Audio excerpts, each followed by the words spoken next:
আসসালামু আলাইকুম দর্শক, স্বাগত জানাচ্ছি আরটিভির রাতের সংবাদ। আপনাদের সঙ্গে রয়েছেন নীরা ফেরদৌস। ফেব্রুয়ারির প্রথমার্ধে নির্বাচনের যে ঘোষণা প্রধান উপদেষ্টা দিয়েছেন তার কোনো বিকল্প নেই বলে মন্তব্য করেছেন বিএনপির মহাসচিব মির্জা ফখরুল ইসলাম আলমগীর। এমনকি নির্বাচন না করলে জামায়াতের অস্তিত্ব থাকবে না বলেও মন্তব্য করেন তিনি। দলটির স্থায়ী কমিটির সদস্য সালাউদ্দিন আহমদ বলেছেন, বিএনপি রাষ্ট্র ক্ষমতায় আসলে আলেম ওলামাদের প্রস্তাবিত আইনি সকল ব্যবস্থা আলাপ আলোচনার মাধ্যমে জাতীয় সংসদে গ্রহণ করা হবে। আরো জানাচ্ছেন শামীম চৌধুরী। ভারতের পানি আগ্রাসনের প্রতিবাদে পদ্মা বাঁচাও ইস্যুতে চাঁপাইনবাবগঞ্জে বিএনপির গণসমাবেশে যোগ দেন মহাসচিব মির্জা ফখরুল ইসলাম আলমগীর। সেখানে তিনি বলেন, ২৬ সালের ফেব্রুয়ারিতেই নির্বাচন হতে হবে। আমি খুব পরিষ্কার করে বলতে চাই বন্ধুগণ, আমরা অবিলম্বে প্রধান উপদেষ্টা যে নির্বাচনের ঘোষণা দিয়েছেন ২০২৪ সালের ফেব্রুয়ারি মাসের প্রথমার্ধে এই নির্বাচন হতে হবে। কেন মানুষকে বোকা বানাচ্ছেন? আপনারা তো নির্বাচন করবেন, নির্বাচন না করে আমাদের অস্তিত্ব থাকবে না। এদিকে রাষ্ট্রীয়ভাবে কাদিয়ানীদের অমুসলিম ঘোষণার দাবিতে আন্তর্জাতিক খতমে নবুয়ত মহাসম্মেলনে যোগ দিয়ে বিএনপির স্থায়ী কমিটির সদস্য সালাউদ্দিন আহমদ বলেন, বিএনপি ক্ষমতায় গেলে সংবিধানে মহান আল্লাহর উপর পূর্ণ আস্থা ও বিশ্বাস পুনর্বহাল করা হবে। যদি বাংলাদেশের রাষ্ট্র ক্ষমতায় সরকার পরিচালনার দায়িত্ব আল্লাহ রাব্বুল আলামিন আমাদেরকে দেয়, যারা রাজনৈতিক নেতৃবৃন্দ সবাই যদি আপনারা সহযোগিতা করেন, একসাথে থাকেন, তাহলে আপনাদের এখানে আজকে যে সমস্ত দাবি দেওয়া আছে কানুনি সকল ব্যবস্থা জাতীয় সংসদে আলাপ আলোচনার মাধ্যমে গ্রহণ করা হবে ইনশাআল্লাহ। অন্যদিকে ত্রয়োদশ জাতীয় সংসদ নির্বাচনে দিনাজপুর ৩ আসনে বিএনপি চেয়ারপারসন বেগম খালেদা জিয়ার অংশগ্রহণ উপলক্ষে দিনাজপুর শিশু একাডেমিতে জরুরি সভার আয়োজন করে জেলা বিএনপি ও অঙ্গ সংগঠনের নেতাকর্মীরা। সভায় বিএনপির আরেক স্থায়ী কমিটির সদস্য ডাক্তার AZM জাহিদ হোসেন বলেন, এখন থেকে ভোটকে যারা বিভিন্নভাবে বিতর্কিত করার চেষ্টা করছে তাদের উদ্দেশ্য ভিন্ন। অন্তর্বর্তীকালীন সরকারের প্রধান উপদেষ্টা বলেছেন যে আনন্দমুখর ঈদ উৎসবের মতো ভোট হবে, আমরা সে কথায় বিশ্বাস করতে চাই, কিন্তু এখন থেকে যারা ভোটকে আপনার বিভিন্নভাবে বিতর্কিত করার চেষ্টা করছে তাদের উদ্দেশ্য কালমে কুচকালা হয়। এদিকে মাগুরায় নারী সমাবেশে যোগ দিয়ে জান্নাতের টিকিটের কথা বলে ভোট চাওয়া দল থেকে সবাইকে সাবধান থাকার আহ্বান জানান বিএনপির স্থায়ী কমিটির সদস্য বেগম সেলিমা রহমান। আপনারা যুদ্ধ করেছেন একটি স্বৈরাচারী সরকারের বিরুদ্ধে, কিন্তু ভাই ও বোনেরা, আমরা জানি আমাদের লড়াই এখনো শেষ হয় নাই, সেই লড়াই আমাদেরকে এখনো চলতে হবে। এছাড়া ফরিদপুরের বিভাগীয় ব্যবসায়ীদের সঙ্গে মত বিনিময় সভায় অংশ নেন বিএনপির আরেক নীতি নির্ধারণী ফোরামের সদস্য আমির খসরু মাহমুদ চৌধুরী। বিএনপির নতুন স্লোগান হচ্ছে তারেক রহমান সাহেবের অর্থনীতিকে গণতন্ত্রের ডেমোক্রেটাইজেশন অফ ইকোনমি, অর্থাৎ অর্থনীতি বাংলাদেশের অর্থনৈতিক কর্মকাণ্ডে প্রত্যেকটি নাগরিকের অংশগ্রহণ করার সুযোগ সৃষ্টি করতে হবে। শামীম চৌধুরী, আরটিভি, ঢাকা। গণভোটের 4টি প্রশ্নের কোনো একটার সঙ্গে দ্বিমত থাকলে সেখানে না বলার সুযোগ কোথায়? সরকারের কাছে জানতে চেয়েছেন বিএনপির সিনিয়র যুগ্ম মহাসচিব রুহুল কবির রিজভী। এদিকে ভোলায় নির্বাচনী এলাকায় বিএনপির স্থায়ী কমিটির সদস্য হাফিজ উদ্দিন আহমদ বলেছেন, একই দিনে গণভোট ও জাতীয় নির্বাচন হলে অর্থের অপচয় হবে না। আরও জানাচ্ছেন আলওয়ান খান। দুপুরে বিএনপির ভারপ্রাপ্ত চেয়ারম্যান তারেক রহমানের পক্ষ থেকে অসুস্থ বেতার শিল্পী আফরুজা নিজামীকে আর্থিক সহযোগিতা করতে রাজধানীর শ্যামলীতে যান বিএনপির সিনিয়র যুগ্ম মহাসচিব রুহুল কবির রিজভী। সেখানে রিজভী বলেন, দেশের 90% মানুষ যদি বুঝতে না পারে গণভোটের উদ্দেশ্য কি, তাহলে সাধারণ মানুষের জন্য গণভোটের প্রশ্ন করার পরামর্শ রিজভীর। গণভোটের মূল উদ্দেশ্য কি এটা যদি মানুষ বুঝতে না পারে তাহলে মানুষ যে তিমিরে ছিল সেই তিমিরেই থাকবে। আমি যদি 4টি প্রশ্নের সাথে একমত হতে না পারি, তো না পারার স্থানটি কোথায় ওই ব্যালটের মধ্যে বা ইয়ের মধ্যে, সেটাও এই সরকারকে সেই বিষয়টি দেখতে হবে। অবশ্যই আমরা জুলাই সনদের পক্ষে, কিন্তু জুলাই সনদের মর্ম বস্তুটা যেটা সাধারণ মানুষ বুঝতে পারে সেইভাবে উপস্থাপিত হওয়া দরকার ছিল জাতির সামনে।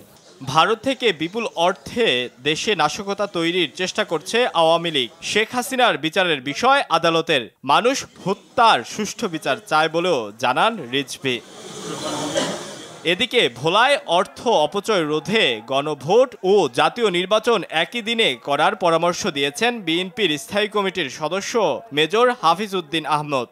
গণভোট একই দিনে নির্বাচনের দিনে হওয়ার ফলে সরকারে কোটি কোটি টাকা, শত কোটি টাকার ব্যয় থেকে বেঁচে গেল। বাংলাদেশের মানুষ 17 বছর ধরে অপেক্ষা করে আছে একটা ভোট দেওয়ার জন্য। অবশ্যই হবে। আশঙ্কার কারণ হলো শেখ হাসিনা ভারত থেকে গুন্ডা বাহিনী পাঠিয়ে এই যে বাস পোড়াচ্ছে। 17 বছর অপেক্ষার পর ফেব্রুয়ারির নির্বাচন কেউই বানচাল করতে পারবে না বলেও হুঁশিয়ারি করেন হাফিজ। এর আগে দলীয় মনোনয়ন পেয়ে হাফিজ তার নির্বাচনী এলাকায় প্রচারণা চালান। আলোয়ান খান, RTV, ঢাকা। এবারে নির্বাচন 2014, 18, 24-এর মতো হলে জাতির ভাগ্যে চরম দুর্ভোগ নেমে আসবে বলে মন্তব্য করেছেন বাংলাদেশ জামায়াতে ইসলামীর সেক্রেটারি জেনারেল মিয়া গোলাম পরওয়ার। সকালে মোটরসাইকেল শোভাযাত্রা উদ্বোধনকালে খুলনার 0 পয়েন্টের পথসভায় তিনি এ মন্তব্য করেন। এ সময় তিনি আরও বলেন, আগামী নির্বাচনে ভয় ভীতি দেখিয়ে ভোটারদের যেন চাপ সৃষ্টি করা না হয়, সেজন্য ভোট কেন্দ্রে পাহারা দেওয়ার আহ্বান জানান তিনি। দলের স্থানীয় নেতাকর্মীরা এ সময় উপস্থিত ছিলেন।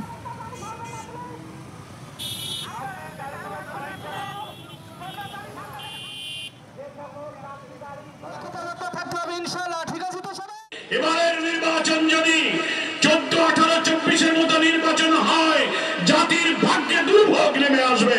যে আমরা একটি নতুন বাংলাদেশ গড়তে চাই।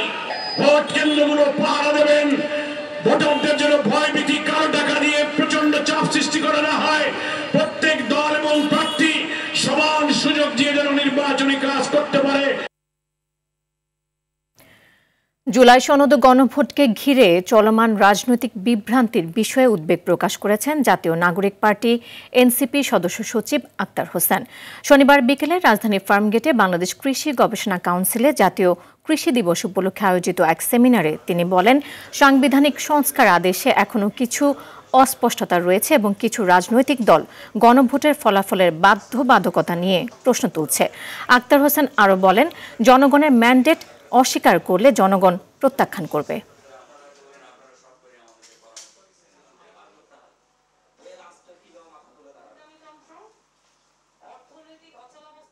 সংস্কারের বিষয়বস্তুগুলোকে রাজনৈতিক দলের আওতাধীন করে ফেলা হয়েছে তাদের মতিগতির উপরে, তাদের অভিরুচির উপরে। জনগণ তাদের যে সার্বভৌম অভিপ্রায়ের অভিব্যক্তির প্রকাশ ঘটিয়েছে, সেটাকে ধারণ করে যে গণভোট অনুষ্ঠিত হবে, সেই গণভোটের ফলাফল বাধ্যতামূলকভাবে মানতে যারা অস্বীকৃতি জ্ঞাপন করছে, তারা প্রকারান্তরে জনরায়কে, জনগণের ম্যান্ডেটকে তারা প্রত্যাখ্যান করছে।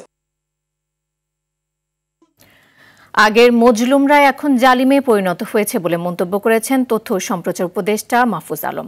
সন্ধ্যায় রাজধানীর BIISS অডিটোরিয়ামে উইন্ড আয়োজিত এক সেমিনারে এমন মন্তব্য করেন তিনি।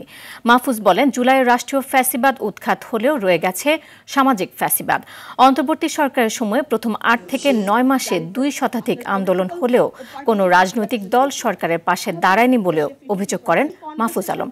তারা সরকারের উপর দায় চাপিয়ে প্রশাসন সহ নানা খাতে সুবিধা নেওয়ার চেষ্টা করছেন বলেও জানায় তথ্য উপদেষ্টা। যারা নিজেরাই আগে মজলুম ছিল, তারা এখন জালিম সাজতেছে। এটা কোনো সরকার না, এটা একটা পরিষদ। এই পরিষদ অথবা পারিষদ যদি সঠিক করতে বলি, এদের উপরেই ছিল। রাজনৈতিক দলগুলো যদি সমর্থন থাকতো, তাহলে আমি মনে করি যে অনেকগুলো ক্রাইসিস 1 দিন 2 দিনের মধ্যে সমাধান করা যেত। ত্রয়োদশ জাতীয় নির্বাচনকে ঘিরে 9 দিন আইন শৃঙ্খলা বাহিনী মাঠে থাকবে বলে জানিয়েছেন স্বরাষ্ট্র উপদেষ্টা জাহাঙ্গীর আলম চৌধুরী। বলেন, নির্বাচনের আগে 5 দিন, নির্বাচনের দিন এবং পরের 3 দিন কঠোর নিরাপত্তা ব্যবস্থা বহাল থাকবে। তবে পরিস্থিতি অনুযায়ী সময়সীমা সমন্বয় করা হবে। দুপুরে পটুয়াখালী সার্কিট হাউসে সাংবাদিকদের সঙ্গে মতবিনিময়কালে তিনি এসব কথা বলেন। 17 নভেম্বর শেখ হাসিনার বিরুদ্ধে রায় ঘোষণাকে ঘিরে যে কোনো নাশকতা মোকাবেলায় আইন শৃঙ্খলা বাহিনী প্রস্তুত আছে বলেও জানান তিনি।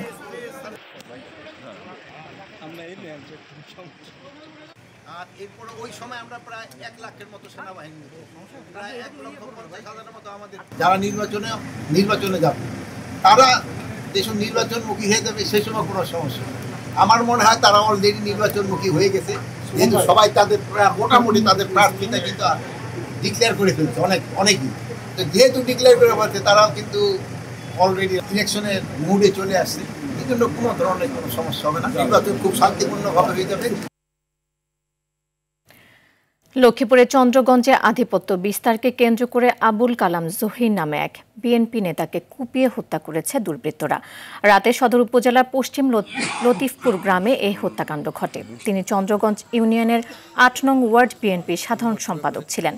চন্দ্রগঞ্জ থানার ভারপ্রাপ্ত কর্মকর্তা ফয়জুল জানান, পশ্চিম লতিফপুর গ্রামের মোস্তফার দোকান এলাকায় সড়কের উপর জহিরকে কুপিয়ে ফেলে রেখে যায় দুর্বৃত্তরা।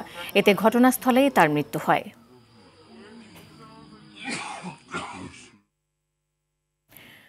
ত্রিভুজ প্রেমের বলি হয়েছেন রংপুরের ব্যবসায়ী আশরাফুল।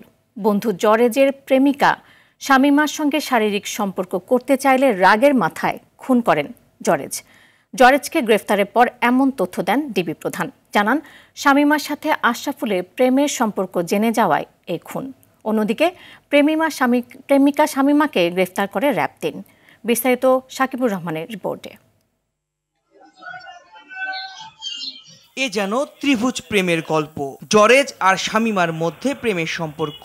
জরেজের স্ত্রী জেনে যাওয়ায় ঘনিষ্ঠ বন্ধু নিহত আশরাফুলকে দায়িত্ব দেয়া হয় জরেজকে পরকীয়া থেকে ফিরিয়ে আনার। তবে ঘটে উল্টো ঘটনা। আশরাফুল নিজেই পা দেন শামীমার প্রেমের ফাঁদে।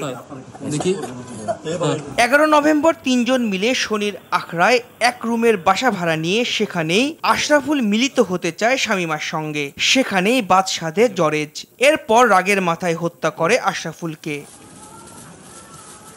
12 নভেম্বর রাতে হত্যার পর 26 টুকরো খণ্ডিত অংশ দুটি ড্রামে ভরে 13 নভেম্বর ফেলে দেয় হাইকোর্টের সামনে। তার আগে একটি বাসায় অন্তত 24 ঘন্টা মরদেহ নিয়ে পরিকল্পনা চলে কিভাবে কি করা যায়। ডিবির হাতে গ্রেফতারের পর নিহতের বন্ধু জরেজের মুখ থেকেই বেরিয়ে আসে এমন নির্মমতার কাহিনী। শামীমা বলে যে ঠিক আছে, আমি তোমাকে ওরকম করে তুমি যেভাবে চাচ্ছ সেভাবে বিকৃত পন্থায় করতে দেবো, তাহলে তোমার হাত বেঁধে দিই। তখন কি করে, কাপড় টাঙানোর একটা রশি ছিল, ওই রশি দিয়ে শামীমা কী করে আশরাফুলের হাতটা বেঁধে দেয়। তখন শারীরিক সম্পর্ক যেতে ধরে, তখন মেয়েটা শামীমা একটু চিৎকার চেঁচামেচি করলে জারেজুল হাতুড়ি দিয়ে আশরাফুলের হাঁটুতে বাড়ি দেয়। শামীমা তার ওড়নাটা আশরাফুলের মুখের ভিতরে দিয়ে দেয়। এই আশরাফুল আর নড়াচড়া করতেছে না। তখন তারা করে দেখে যে মারা গেছে। পরকীয়া প্রেমিকা শামীমাকে গ্রেফতার করেছে র্যাব ৩। উদ্ধার করা হয়েছে বেশ কিছু আলামত।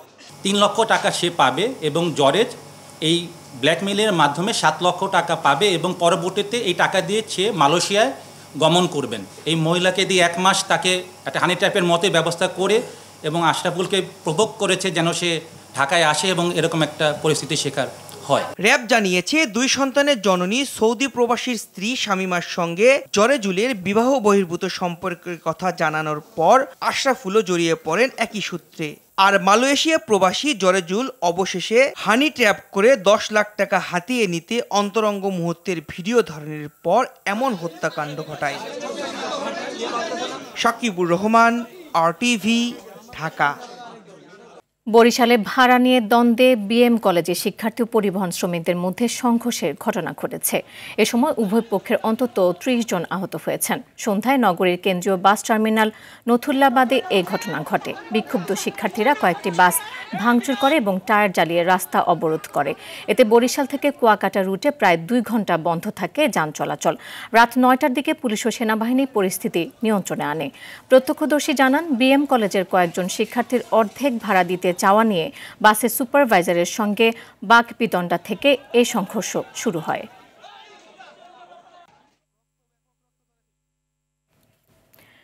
সারা দেশে ডেঙ্গু জ্বরে আক্রান্ত হয়ে একদিনে আরও 5 জনের মৃত্যু হয়েছে। এ সময় হাসপাতালে ভর্তি হয়েছেন 792 জন।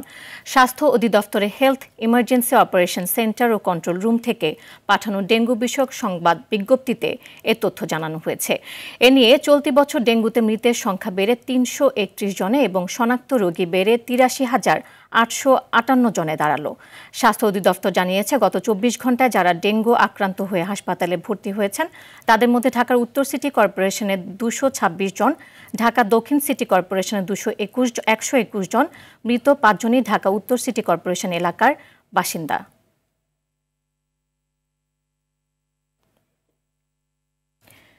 বিএনপি ক্ষমতায় গেলে দেশে আইনের শাসন ও ন্যায় বিচার প্রতিষ্ঠার পাশাপাশি স্বাধীনতা ও গণতন্ত্রকে রক্ষা করবে, এমন মন্তব্য করেছেন বিএনপির জাতীয় নির্বাহী কমিটির সদস্য ও কুষ্টিয়া 2 আসনে দলীয় মনোনয়ন পাওয়া ব্যারিস্টার রাগিব রফ চৌধুরী। বিকেলে কুষ্টিয়ার মিরপুর মহিলা ডিগ্রি কলেজ মাঠে শ্রমিক দল আয়োজিত এক সভায় একথা বলেন তিনি। রাগিব রফ আরও বলেন, শেখ হাসিনার শাসনামলে ভোটাধিকার বঞ্চিত কুষ্টিয়ার মানুষ এবার স্বতঃস্ফূর্তভাবে নির্বাচনী প্রচারণায় অংশ নিচ্ছে। বৈষম্যহীন সমাজ, নারীর মর্যাদা, দুর্নীতি, মাদক ও সন্ত্রাসের বিরুদ্ধে বিএনপি শক্ত অবস্থান নেবে বলেও জানান তিনি। এদেশের জনগণ গণতন্ত্রকামী এবং এদেশের সার্বভৌমত্বে বিশ্বাসী, সে কারণে এই নির্বাচনের যে আমেজ তৈরি হয়েছে, এদেশের জনগণ, এই এলাকার জনগণ স্বতঃস্ফূর্তভাবে এই নির্বাচনের প্রচারণায় তারা অংশগ্রহণ করছে এবং আমি বিশ্বাস করি বিএনপি এবং অঙ্গ সংগঠনের সবাই নেতাকর্মী, প্রত্যেক পর্যায়ে নেতাকর্মী ঐক্যবদ্ধভাবে সবাই আমরা কাজ করছি। জনগণ চাইলে আগামী জাতীয় সংসদ নির্বাচনে অংশ নেবে জনপ্রিয় শিল্প প্রতিষ্ঠান লাবিব গ্রুপের চেয়ারম্যান ও সিআইপি সালাউদ্দিন আলমগীর রাসেল। নির্বাচিত হলে সংসদ সদস্যদের জন্য বরাদ্দ বেতন ভাতা না নেয়ার প্রতিশ্রুতি তার। শনিবার বিকেলে টাঙ্গাইলের সখীপুরে এক জনসভায় প্রধান অতিথির বক্তব্যে এসব কথা বলেন। টাঙ্গাইল প্রতিনিধি কামাল হোসেনের পাঠানো তথ্যচিত্রে আরও জানাচ্ছেন সাকিব আল হাসান। দেশের জনপ্রিয় শিল্প প্রতিষ্ঠান লাবিব গ্রুপের চেয়ারম্যান ও সিআইপি সালাউদ্দিন আলমগীর রাসেলের আগমন উপলক্ষে শনিবার বিকেলে কানায় কানায় ভরে ওঠে টাঙ্গাইলের সখীপুর উপজেলার পিএম গভর্নমেন্ট পাইলট স্কুল মাঠ। হাজারো ভক্তের স্লোগানে মুখর হয় পুরো এলাকা। অনুষ্ঠানে যোগ দিয়ে সালাউদ্দিন আলমগীর রাসেল ঘোষণা করেন, জনগণের সম্মতিতে আগামী সংসদ নির্বাচনে মাঠে নামছেন তিনি। আমি সালাউদ্দিন আলমগীরের বাসায় এমন কোন ব্র্যান্ড নাই যে ব্র্যান্ডের গাড়ি নাই আপনাদের দোয়ায়। ওই স্টিকার আমার লাগবে না, ওটা আমি নিবও না, ওটা শুরু করে দিয়ে দিব। কোনোদিন এমপি হইলে 1 টাকার বেতন ভাতা নিব না। বলেন, নির্বাচনে জয় পরাজয়ের চাবিকাঠি জনগণ, দলীয় নমিনেশন পেয়ে আত্ম আনন্দে না ভোগার পরামর্শ তার। এমপি বানানোর মালিক কিন্তু জনগণ, শুধু পার্টি নমিনেশন দিয়েছে এই অহংকারে কেউ যেন ফুলের মালা নিয়ে যেন আত্ম আনন্দে ফুটে না পড়ি। এই জনগণ কিন্তু দেশের প্রাইম মিনিস্টার বানায়, প্রেসিডেন্ট বানায়। দুর্নীতির অভিযোগ পেলে স্বেচ্ছায় পদত্যাগের প্রতিশ্রুতিও দেন তিনি। কোনোদিন যদি আপনারা জীবনে আমার 1 টাকার দুর্নীতি আপনার জীবনে বের করতে পারেন, আপনাদের সামনে ওয়াদা within 1 hour resignation letter submit করে দিব। অনুষ্ঠান শেষে সখীপুর উপজেলার 300 মসজিদে নগদ 75 লাখ টাকা অর্থ অনুদান তুলে দেন। সাকিব আল হাসান, RTV। সরকার ট্রাভেল এজেন্সির বিরুদ্ধে কালো আইন তৈরি ষড়যন্ত্র করছে অভিযোগ করেছে association of travels agencies Bangladesh ATAB. বিকেলে রাজধানীর পল্টনে একটি হোটেলে বাংলাদেশ ট্রাভেল এজেন্সি নিবন্ধন ও নিয়ন্ত্রণ আইন সংশোধনের প্রস্তাবিত খসড়া অধ্যাদেশ 2025 বাতিলের দাবি জানান সংগঠনের সাবেক সভাপতি SN মঞ্জুর মোর্শেদ মাহবুব। সে সময় তিনি বলেন, এই আইন বাস্তবায়নের দিনই ট্রাভেল এজেন্সি, হজ এজেন্সি এবং রিক্রুটিং এজেন্সির কয়েক লাখ দক্ষ জনবল বেকার হয়ে যাবে। তাই অন্তর্বর্তীকালীন সরকারের প্রধান উপদেষ্টা ও বেসামরিক বিমান পরিবহন ও পর্যটন মন্ত্রণালয় উপদেষ্টাকে এমন সিদ্ধান্ত না নেওয়ার অনুরোধ জানান তিনি। ভারত নিয়ন্ত্রিত জম্মু কাশ্মীরে একটি থানায় ভয়াবহ বিস্ফোরণের ঘটনা ঘটেছে। শনিবার স্থানীয় সময় মধ্যরাতে শ্রীনগরের নওগাম থানায় জব্দকৃত বিস্ফোরক থেকে এই ঘটনা ঘটে। এতে অন্তত 9 জন নিহত হয়েছে, আহত হয়েছেন আরও 27 জন। তথ্যটি নিশ্চিত করেছে স্থানীয় সংবাদ মাধ্যম হিন্দুস্তান টাইমস। আহতদের মধ্যে 5 জনের অবস্থা গুরুতর হওয়ায় এই সংখ্যা বাড়তে পারে বলে আশঙ্কা করা হচ্ছে। জানা যায়, থানার পুলিশ সদস্যরা ওই এলাকায় সশস্ত্র গোষ্ঠী জয়শি মোহাম্মদের পোস্টার লাগানোর বিষয়ে অভিযানের সময় ব্যাপক বিস্ফোরক উদ্ধার করা হয়। সেই বিস্ফোরক পরীক্ষা নিরীক্ষার সময় এই ঘটনা ঘটে। টানা বৃষ্টিতে গাজা শহরে অস্থায়ী ক্যাম্পগুলোতে ঢুকে পড়েছে পানি। এতে দুর্যোগে হাঁসফাঁস করছেন বাস্তুচ্যুত হাজারো ফিলিস্তিনি। জাতিসংঘ বলছে ইসরায়েলি অবরোধে মানবিক সহায়তা ঢুকতে না পারায় পর্যাপ্ত আশ্রয় ও খাদ্য সহায়তা পাচ্ছে না লক্ষাধিক পরিবার। এমন পরিস্থিতিতে উল্টো জাতিসংঘকে চাপ দিচ্ছে যুক্তরাষ্ট্র। মার্কিন প্রেসিডেন্ট ডোনাল্ড ট্রাম্পের গাজা শান্তি প্রস্তাবকে আনুষ্ঠানিক সমর্থন দিতে জাতিসংঘ নিরাপত্তা পরিষদকে আহ্বান জানিয়েছে ওয়াশিংটন। জাতিসংঘকে সতর্ক করে যুক্তরাষ্ট্র বলছে, ট্রাম্পের দেয়া গাজা শান্তি প্রস্তাবের সমর্থন না মিললে ফিলিস্তিনিদের জন্য তৈরি হতে পারে ভয়াবহ পরিণতি। এএফসি এশিয়ান কাপ বাছাই পর্বে ভারত ম্যাচে জয় পেতে মরিয়া বাংলাদেশ ফুটবল দল। শনিবার জাতীয় স্টেডিয়ামে অনুশীলনের সময় গণমাধ্যমকে এমনটাই জানান মিডফিল্ডার সমিত সোম। বাছাই পর্বে এখন পর্যন্ত 4 ম্যাচ খেলে 2টি করে ড্র ও পরাজয় নিয়ে জয়হীন ক্যাবরেরা শিশুরা। এদিকে দেশের জার্সিতে অভিষেকের পর সমিতও পাননি জয়ের স্বাদ। এবার ভারতের বিপক্ষে সেই আক্ষেপ মেটাতে চান তিনি। পাশাপাশি বলেন, আগের চেয়ে দল বেশ উন্নতি করেছে, বেড়েছে টিম স্পিরিট, পাসিং ও কন্ট্রোল। আমরা সব একসাথে থাকতে হবে যে ম্যাচটা কিভাবে জিতবো, আর at the end of the day এক্সপিরিয়েন্সগুলোর থেকে শিখতে হবে যে এগুলো যদি হয় না। বাট আমরা কোনোদিন চিন্তা করি না যে বিদেশের খেলোয়াড় ভার্সেস দেশি খেলোয়াড়, ওইভাবে তো বাংলাদেশ জিততে পারবে না। আমাদের সব একসাথে থাকতে হবে, ভালো কম্পিটিশন হবে, বাট আমরা রেডি থাকবো আর আশা করি যে আমরা জিততে পারবো, ভালো খেলতে পারি, ভালো পারফরমেন্স দিতে পারি, আর আমরা ওই উইনের জন্য খুঁজতেছি। সে সময়ে ম্যাচ হারা কিংবা ম্যাচ থেকে ছিটকে পড়ার জাতীয় দলের নতুন অভ্যাস নিয়ে চিন্তিত বাফুফে সভাপতি। ভারত ম্যাচের আগে ভুল শুধরে নিতে চায় তারা। এছাড়া 2025 সালে ফিফা র্যাঙ্কিংয়ে প্রত্যাশিত উন্নতি না করতে পারাটা ব্যর্থতা হিসেবে মানছেন বাফুফে বস। সেই সঙ্গে 2026 সালের র্যাঙ্কিংয়ে উন্নতিতে বড় পরিকল্পনা করছে টিম ম্যানেজমেন্ট। প্রথম বিভাগ ফুটবলের উদ্বোধনের পর এসব কথা বলেন তাবিথ আওয়াল। বিস্তারিত মাহফুজুল ইসলামের রিপোর্টে। গত মাসে কমলাপুরের টার্ফ বুঝে নেয়ার পর শনিবার প্রথম বিভাগ লিগ দিয়ে শুরু হলো এই স্টেডিয়ামের নতুন শুরু। লিগের উদ্বোধন করতে এসে বাফুফের সভাপতি জানালেন, ফিফার বসানো এই টার্ফে গতি আসবে ঘরোয়া ফুটবলে। ঘরোয়া ফুটবলে গতি আসলেও জাতীয় দলে চলছে দুর্গতি, ফিরে ফিরে আসছে হতাশা। গত কয়েক ম্যাচে শেষ মুহূর্তের গোল হজমের খেসারত দিচ্ছে দল, তা নিয়ে হতাশ বাফুফে। সভাপতি বললেন, ভারত ম্যাচের আগে এ নিয়ে কাজ করছে টিম ম্যানেজমেন্ট। দর্শকরা সেটাও দেখতে চায় যে বাংলাদেশ টিম যেন কনসিস্টেন্টলি একটা ভালো খেলা, একটা অ্যাটাকিং খেলা ওনারা খেলে, যে টিমই হোক আমাদের বিপক্ষে। তো আমরা সেই জায়গাতেই যেরকম আমরা ডিসিপ্লিন রাখছি, খেলার জন্য আমরা লাস্ট মোমেন্টে গোল না খাই, টেকনিক্যালি কোথায় কোথায় আমাদের রাখে সেটাও আমরা চিন্তা করছি। ভবিষ্যতে বেটার রেজাল্ট করার জন্য কি করা যায়। 2025 সালে বাফুফের বর্তমান কমিটি রাখতে পারেনি জাতীয় দলের র্যাঙ্কিং উন্নতির প্রতিশ্রুতি, তা নিয়ে অবশ্য চিন্তিত বাফুফে বস। রেজাল্ট আনি বা খেলা কেমনে খেলি, আলটিমেটলি আমাদের র্যাঙ্কিং বাড়াইতে, এটা আমাদের একটা প্রমিস ছিল। আমাদের কমিটি 1 বছর হয়ে গেছে, আমরা র্যাঙ্কিং কমপ্লিট করতে পারি নাই। তো ইনশাআল্লাহ 2026 র্যাঙ্কিং নিয়ে আমরা কাজ করব। মাহফুজুল ইসলাম, RTV, ঢাকা। দর্শক, রাতের সংবাদ এ পর্যন্তই। মধ্যরাতের সংবাদ 1টায় দেখার আমন্ত্রণ রইল। এতক্ষণ সাথে থাকার জন্য ধন্যবাদ সবাইকে।